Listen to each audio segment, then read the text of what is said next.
back, everybody. It's been a while, but here is episode I don't even know what the number is. of 2 Shades of Grey. Yeah. It's been quite a while, as I said. Yes. Last term we were on co-op in California, and so we enjoyed our summer. We did some hikes, some excursions, and we didn't really get the chance to do a lot of recording. We were also living, just not the closest to each other. SF, Mountain View, MV. But now we're here. Now we're back in Waterloo, so back in our 3B term. Yeah. Continuing our studies, and then one day, in a year or so, we'll finish, and that's going to be crazy. But yeah, so about our studies, one of our courses, Psych 447, cross-listed with Phil 447, is a seminar on disagreements, and our professor, John Turry, he got us to read 2 books, which were very, very interesting, and today we'll talk about the second one that we read, Kindly Inquisitors, by Jonathan Rauch. Rauch. R-A-U-C-H. Yes. Yes, and it was a very interesting book with a premise of liberal science. Yeah, so talk about it? Science, liberal inquiry. Yeah. Really, the idea is that... Okay, well, first of all, liberal science and liberal inquiry is having a sort of a free space where you can debate things, you can put out your idea, and then anyone can criticize anyone, and no one has the final say, no one has authority over others. Exactly. Or at least no one gets like special treatment. Yeah. Right. So no one is really going to be shut out. Anyone can actually engage in the system. Yeah. And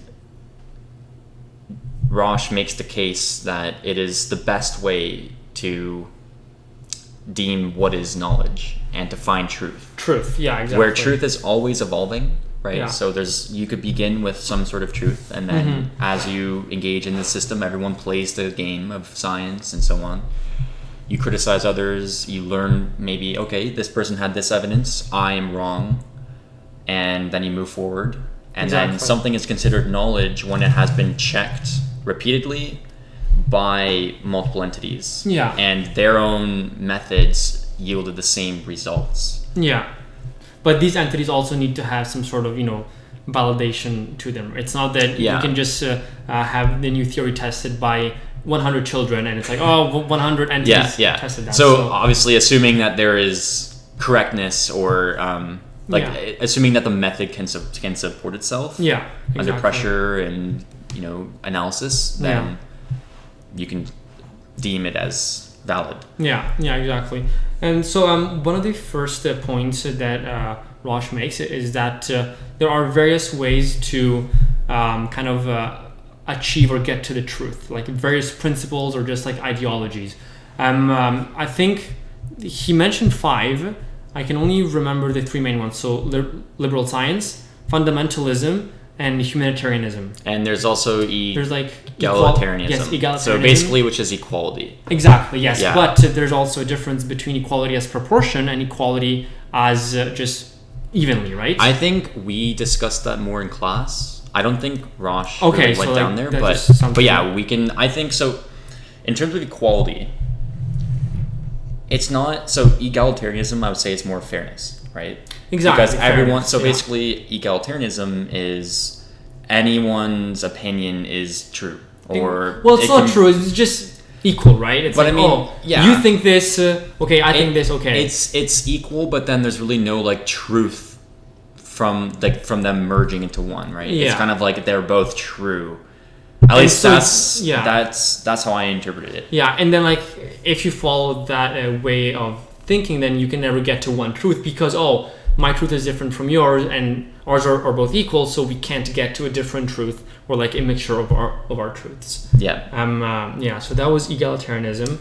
Humanitarianism is really it's almost like an optimization problem, where you want to minimize harm. Exactly. So, for instance, if somebody thinks that if they're racist, or if they have ideology on race, discriminate against this race is superior, therefore I want to advocate for this. Advocate for this, and then talk down on other races and so on.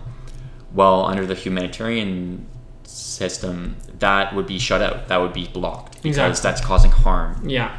And you can't have that in that system. Exactly, because that system values harm or the reduction of harm over truth, right? Yeah. So, if for me to get to the truth, I have to harm some people, well, then I'm sorry, I won't do that, right? Yes, exactly. But I mean, even I'd say it's not even really about truth, right? Like, it's not, we want to reach the truth in like the minimally harmful way. It's more of so just, we just want to reduce harm as much as we can. Yeah.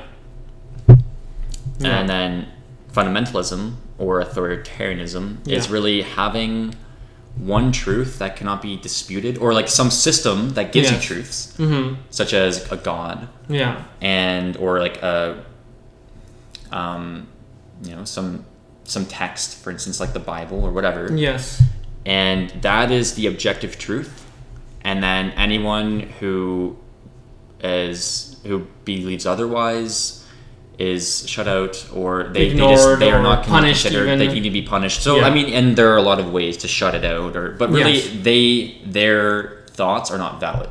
Exactly. Under that, because it's just simply false. They go against the one truth. Yes. Yeah. And I think, one of the most common examples that I can think of is perhaps just religions in general. Although I guess that, like now, as our societies evolving more, like religions and, like the Pope, for example, they are being like more open to like interpretation, like, okay, like, the Bible is to be interpreted, whereas in the 1600s or even earlier it was, okay, that's the absolute truth and that's it, right? So I think we are improving, but still, like, there is that fundamentalism aspect to it. I guess fundamentalism and authoritarianism can be a little bit different, though, now that I'm thinking about authoritarianism perhaps has this authority over it, whereas fundamentalism is just like, okay, this is the fundamental truth. Yeah. Even if there's no authority enforcing it, it's still just there. Yeah, it's like whatever comes before it, like, I don't need to accept it, or I don't need to justify why I accept it. I just do because it is the truth. And then authority comes in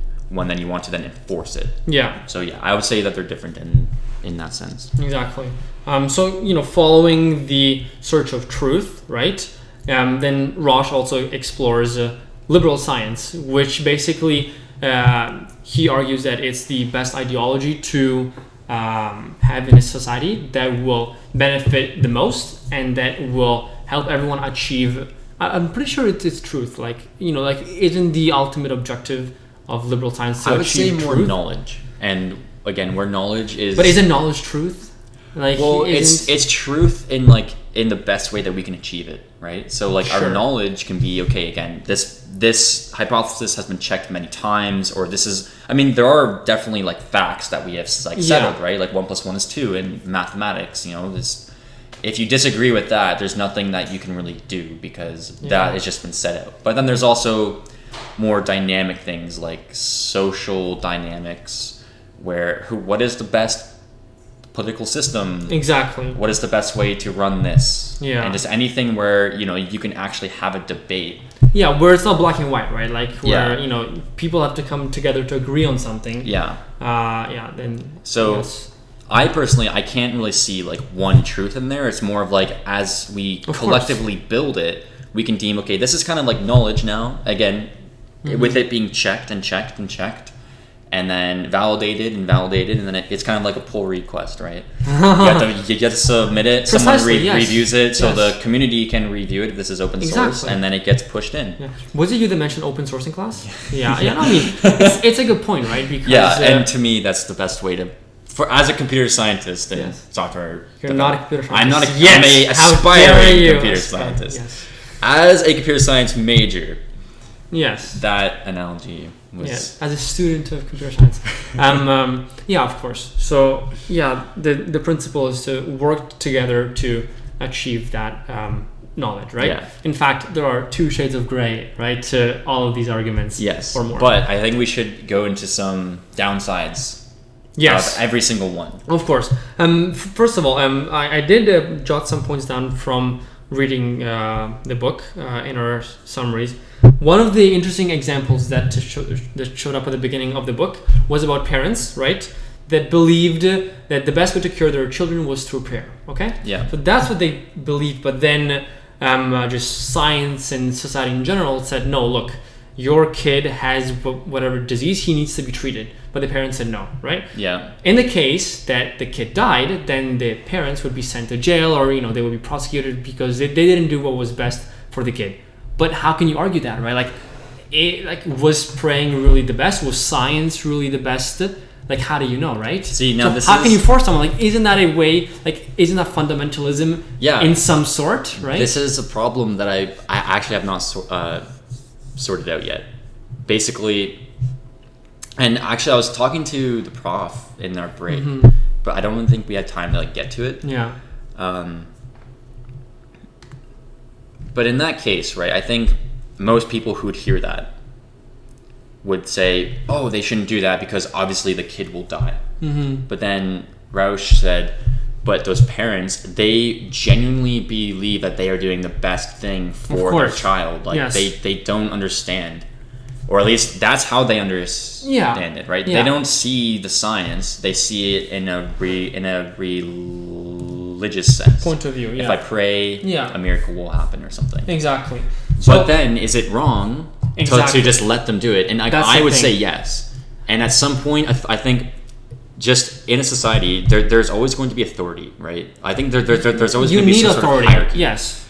And they need to then come in and say, I mean, we have established all of this so deeply that it's just, I don't know. It's just, there's really no way that we can allow it to go like this. Yeah. And I think that's kind of how I can espouse liberal science and liberal inquiry and authority, is that the means of determining what we actually claim is correct and true and I don't know what we want to abide by is a collective process where then we can build it together, right? We don't just take some one source and never question it. And even those things that we accept can change. Yeah. So then when it's there, then the authority needs to come in and say, look, we understand that you think praying is the best way, but it's just simply false based on how we see it, and what is accepted. We need to intervene.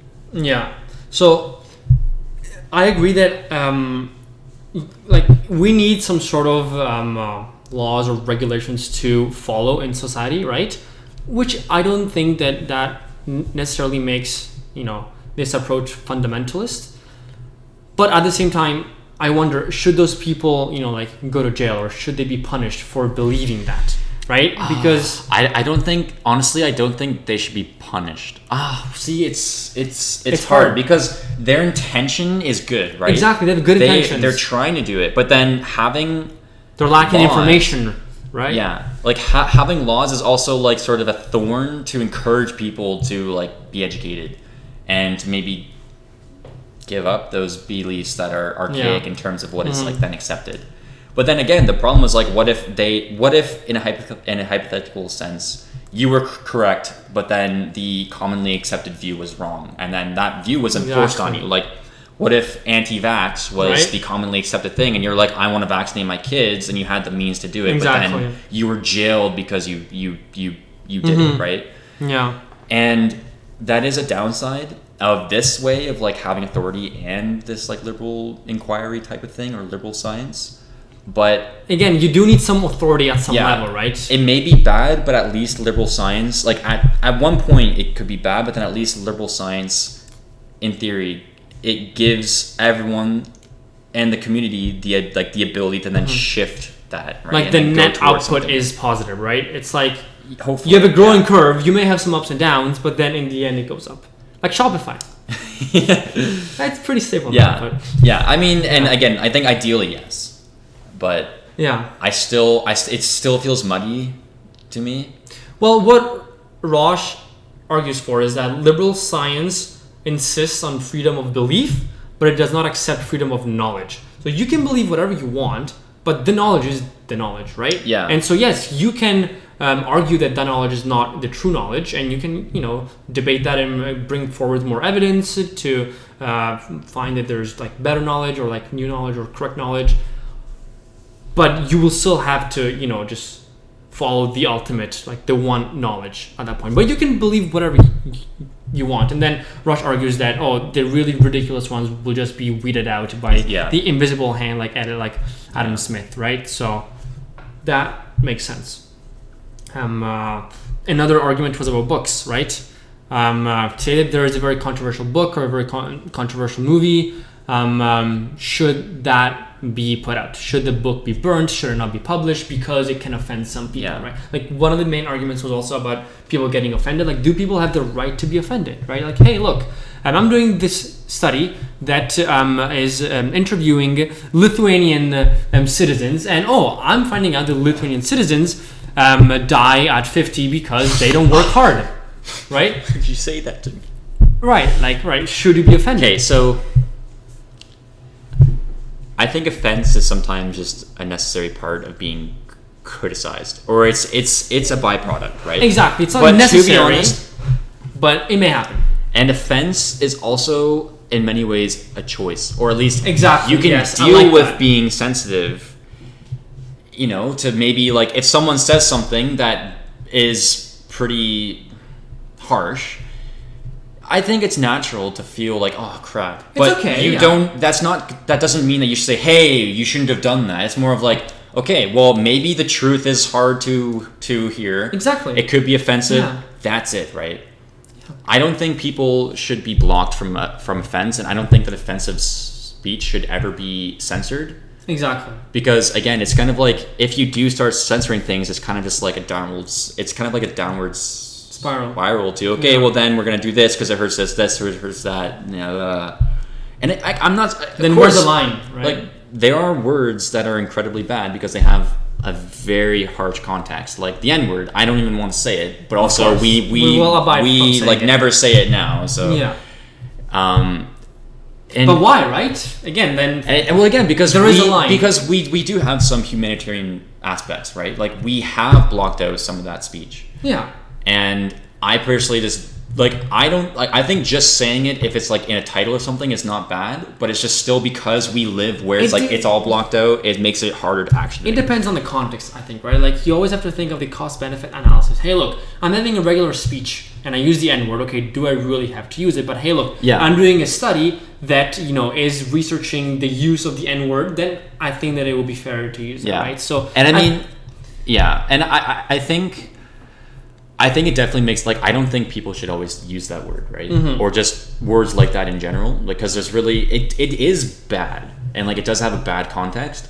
But I think let's say someone was referencing a text and someone said it. There are people that will say, "Hey, you shouldn't have said that," even though it was maybe necessary to even say the title or something. And in that sense, I think it's bad. And I do think that there are a lot of people that will think like that. Who are very sensitive, and they have noble intentions, right? Not always, but sometimes. Right? I think the idea is noble, at least. Yes. We don't want to harm people verbally, so we want to that's the ideal situation. You may have some people that actually say go on stage or something because they want to insult others, right? Yeah. So should that not be censored? Yeah, but in liberal science, those people will then just be kind of pushed aside because they're not being reasonable, right? And they aren't really abiding by the rules of the game. But people are still experiencing that offense to them, right? They are, but they don't necessarily need to be incredibly offended. They don't have to. Yes. And I think that we have a lot of power to not be, right? Of course. But again, it can be very hard. If someone's gay, and they're raised in an area where a lot of people are against homosexuality, they are really going to undergo a lot of mental stress. Yeah, because if you're always being called a name and you're always being pushed down by this speech, it really is hard on you. Yeah. So that definitely is, I would say, a problem with liberal science, but then I personally feel the alternative is worse. Yeah, so it's a downside, right? It is a downside. But again, the net outcome is greater. And in fact, Rauch argues that one of the most important things that we can do in society is to let people make errors, right? Hey, it's totally okay to make an error because then we can learn from that, right? And it's worse to not make them. It's worse to censor someone because they may say something offensive. Yeah.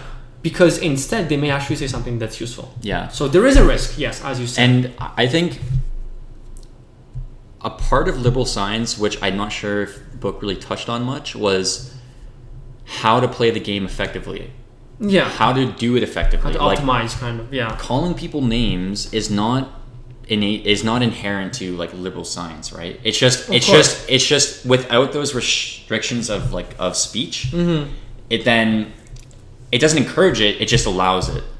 But I think also if people are trying to be as noble as possible when they do criticize others and they engage in this like open sort of like space to debate and learn what is correct, there's also a certain amount of like charity and respect that you should be giving another party, which are, I think, just in general important human values, right? If everyone can just build those values, then it would be a better society, because it kind of builds empathy in the end, right? If you can understand where the other person is coming from, see that they may not have bad intentions after all, and they're just trying to, reach the truth, whatever that truth may be, then people, I personally don't think, should be offended, right? But again, it is hard because if it's definitely not easy. Now I know that I would be like really like if people always made fun of my speech, of course, I would feel incredibly offended and I would feel very insecure. But at the same time, like I probably can control that. Like I would maybe be able to be like to be stronger when it came to someone that was making fun of me, right? Again, I mean, what doesn't kill you makes you stronger, right? So it depends on the context again, but it's hard. I don't think that people should be offended so easily, especially like recently. I'm not gonna cherry pick, but like there have been a lot of recent issues in which people have just been very sensitive, perhaps overly sensitive. There is one case that I want to bring up, which is with Liam Neeson, the actor. Yeah, I know him. What happened? So his friend was raped by a black person. Okay. And then he said that for, I don't know, maybe weeks or something, he was walking around with like some sort of blunt object, waiting for a black person to confront him, so that then he could like whack the black person to take out his anger. Okay. I think that's like awful, right? Like obviously walking around with a chip on your shoulder, wanting to hurt someone, especially someone of a certain race, is very serious. But he also felt incredibly guilty about it. He said, "Hey, this was not right." Yeah. And I mean, he was talking about how like it was a terrible thing to do, and it happened 40 years ago. Like, he wanted to kill a black man in response to the rape of a friend, but then he apologized for his unacceptable thoughts and actions decades ago. So I think it's terrible. Like being in that situation is like pretty serious. Like for Liam Neeson, or like just to even walk around wanting to kill someone. Like I didn't even know that he wanted to kill someone. But obviously that's terrible. But I mean, it happened so long ago. And then he kept talking about how like he was sorry and like this was not right. Yeah. But then everyone jumped on him. Okay, everyone. I mean, like just a huge mob jumped on him, calling him racist, right? And I mean, I think it definitely probably was like racist. But he was also saying, this was wrong. Yeah, he apologized. And I think it's kind of. This is one of the symptoms of like a hypersensitive society. It's just like, oh, this guy did this thing a really long time ago. Exactly. Let's just like jump on him and then try to ruin him. I mean, I can see why, but again, I think it lacks empathy, right? It's like, hey, sure, what he did was wrong, but hey, let me put myself in his shoes. Let's see why he did that and what pushed him to do that, right? And then I think that people can be more understanding. Sure, it doesn't make it any better, but at least, right, it provides some sort of explanation for it. It doesn't justify it, but people can understand better, and thus, they may not feel that same hatred towards him. Yeah. Right. And I think that this is just important in every, argument or debate or any case. Just having empathy, and being able to really, see where the person is coming from. And this ties into the next point I wanted to get onto, which is humanitarianism and the downsides of it in light of like liberal science. Yeah. Which is, the censoring of speech. Yeah. And just oversensitivity, because I really think like trying to minimize harm just breeds oversensitivity. It's like, oh, I'm going to be offended by this, or you did this, that was so bad. Exactly. And it happens today a lot. And it does. In the book, Rauch mentioned a lot about, like, in the academic sort of space, they're like imposing these rules where you could be like expelled or have really harsh punishments if what you did like had to do with a minority or like racism or anything. Yes. And like, yeah, I mean, those people, and to me, and like I can argue like they are wrong if they are racist. I will argue against them. But I agree with Rauch with how I don't think they should be like severely punished and then be kicked out. Like just like I'm gonna debate them. I'm gonna prove to them that they are wrong and do my best, or just like to put out my ideas. Yeah. They can put out theirs. It'll swirl around, and then whatever we can come up with will then come out. Yeah. People should be openly criticized, and if you just block them out, like you're just punishing them, they're not gonna learn. They're just gonna continue being racist or holding any idea that they want. Yeah. And then it's just completely denying this sort of like liberty that we should be liberty of speech. Yeah, that we should be upholding. Yeah. And like it was pretty bad in the academic sense, right? Like a lot of these universities were putting people on like trial. Well, not trial, but you know, it was like putting them on trial, you know? Yeah, like, I mean, a bunch of professors, like, you know, there have been scandals over the past few years. A bunch of professors had to resign because they said something in one lecture. Or like, you know, like now they have to tape lectures. Our calc prof last term, he said no one recorded because, you know, he was afraid. Yeah. So, yeah, I can definitely see that. So, and like, I can't think of this specific examples, but I mean, some of them, you know, like, they were like borderline in like going into sensitivity and going to people's like sensitive areas, but yet people will still jump on them so adamantly. It's just it's kind of weird. Like it seems like they want to hurt the other person, right? It's and then it's just simply like censoring topics that you could get onto, and then in that point it's just like, how do we ever make progress? Like, how am I going to talk about certain things? Right? It's not helping anything. On the other side, about progress and innovation, you can also have negative progress, right? In a sense, like, or negative, rather just more kind of ambiguous. For example, autonomous weapons, right? Or you know, the further development of AI. I think that it can be really cool, right? It can have some positive influences, but at the same time, it can also do a lot of harm. Yeah, but so innovation isn't always good.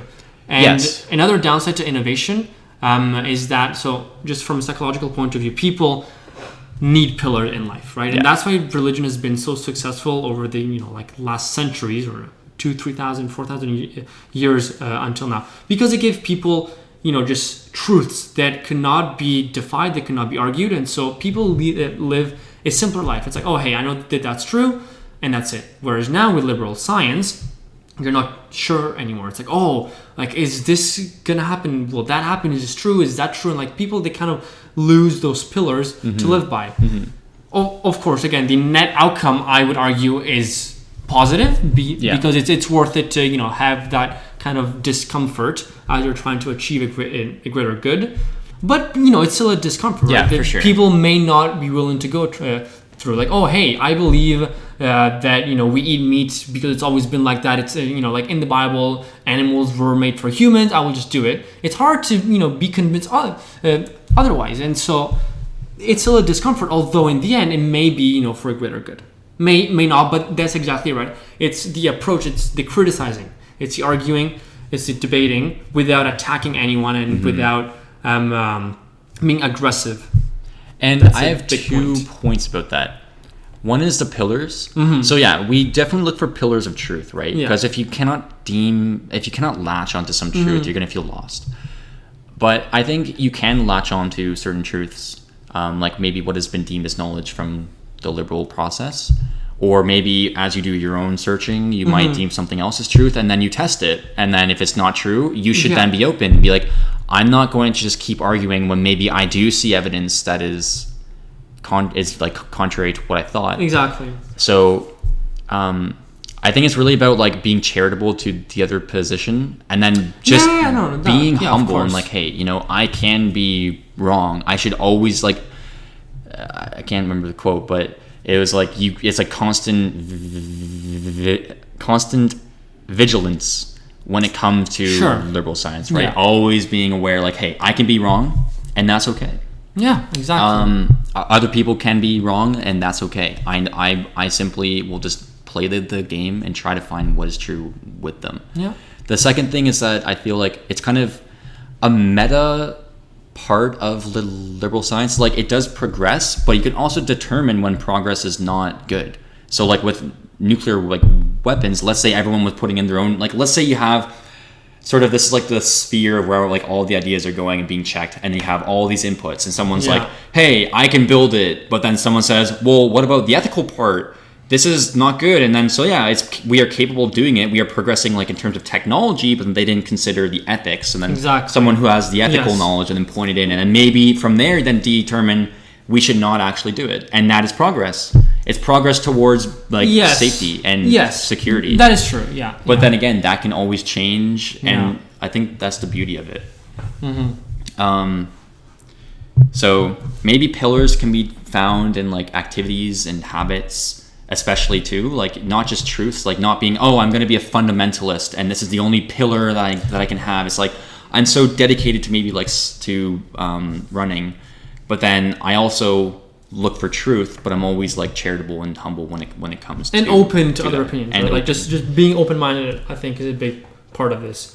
But yeah, like I was referring to pillars as in like, you know, scientific theories, which are constantly evolving, right? Yeah. So like, I think that now that maybe, you know, quantum theory is true and it's right, but maybe in 100 years it won't be, right? Yeah, and I don't think there's anything wrong with that. There isn't, but I'm just saying that we're lacking those pillars that will tell us, hey, this is true and it will always be true. And that can create comfort. But again, comfort is not as important, in my opinion, as, you know, just the continuous improvement and criticizing of our theories. So we'd have less comfort because those pillars are not like will not always be there, right? Like it could change. Exactly. If it's proved wrong. It's not a pillar anymore, right? It's like, you know, it's I don't know, like just some rocks that can always change. You don't have the big pillar. It's kind of like Jenga, right? You might like put it up. Exactly. Yeah. Build it again. And yeah, that is a downside, but I believe that the net outcome of you know, the continuous research and criticizing and debating and arguing will be worth it in the end, right? And because it will just improve our society and our knowledge and the way that we educate our children and the next generations, and it will lead to a positive future. At least I like to believe so. So in light of the downsides of it, I do think it's still the best option. I mean, out of the ones that when we mentioned, compare it, to like 'cause, egalitarianism, fundamentalism, and humanitarianism, yes, I think. Because and then egalitarianism, it's like, I don't know, like, I can't have P and not P. It's just, you can't have that, and then there's no like, it doesn't even hold under its own weight, you know, like there will be people who are like, sure, everyone's right, wait, but I'm right. And I think it's just kind of a natural tendency to feel that way. So like there will be people who think they're right, but then actually the egalitarians will say no, and then they're kind of like undermining their own process, right? I don't know. That seems to me like a glaring issue.